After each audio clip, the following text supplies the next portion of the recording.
hacer una investigación. Aquí te esperamos para ayudar. Otros conceptos fundamentales que debemos conocer para poder redactar y para poder parafrasear nuestras citas en nuestros documentos son el concepto de resumen y síntesis. Un resumen es un texto en el que se expresan los puntos centrales de un libro, un artículo, una película, etc.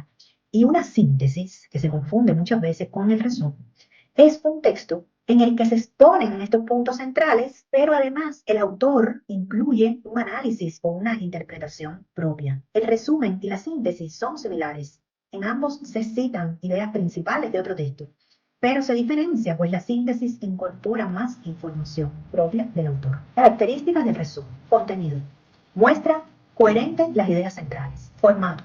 Se respeta la estructura del original y es un texto en el que hay continuidad.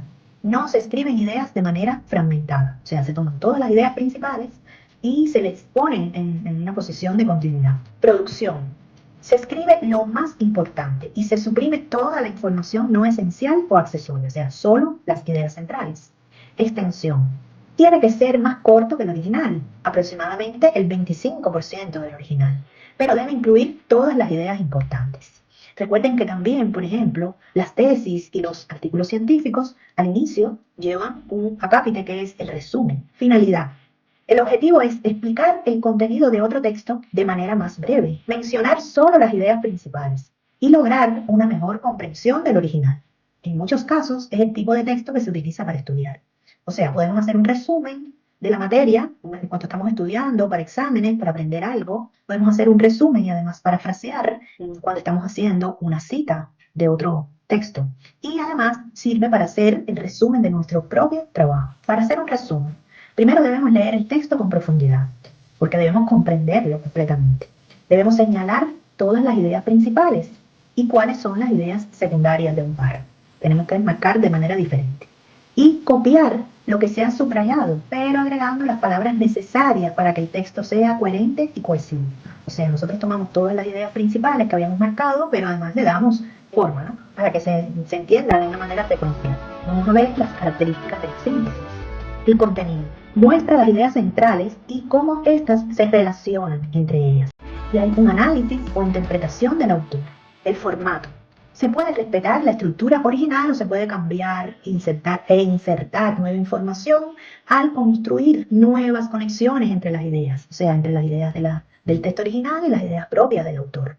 Producción. Se escribe lo que el autor haya considerado más importante del original y luego se agrega la información de otros textos también, se pudiera, y la información de nuestra propia idea.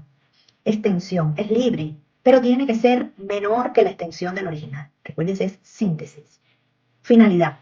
El objetivo es hacer una interpretación del texto original, una ampliación al agregar reflexiones propias y generar una lectura crítica que permita aprender el tema de manera reflexiva.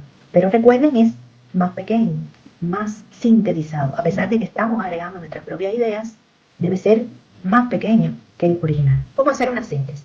Igual que en el resumen, nosotros tenemos que leer con profundidad y comprender perfectamente el texto original, señalar las ideas principales y secundarias, hacer un esquema para ordenar la información y luego parafrasear, reformular estas ideas y aclarar lo que se ha subrayado o lo que el autor entienda necesario, pero incluyendo un análisis o una interpretación de los conceptos. Por ejemplo, cuando nosotros hacemos artículos de revisión bibliográfica, podemos usar esta técnica de síntesis con cada uno de los textos que estamos incluyendo, o sea, citando de otros autores. Si nosotros hacemos varias síntesis de los diferentes autores, aquí estamos aplicando una posible técnica para hacer un artículo de revisión bibliográfica.